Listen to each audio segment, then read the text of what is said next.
Oh yes, good morning. Ikaw ba yung unang interviewin ko? Opo sir. Ako nga po. Okay, have a seat.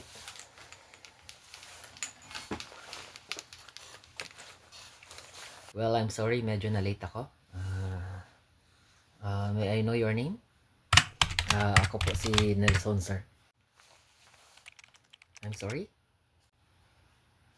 My name is Nelson po. Nelson Tukan.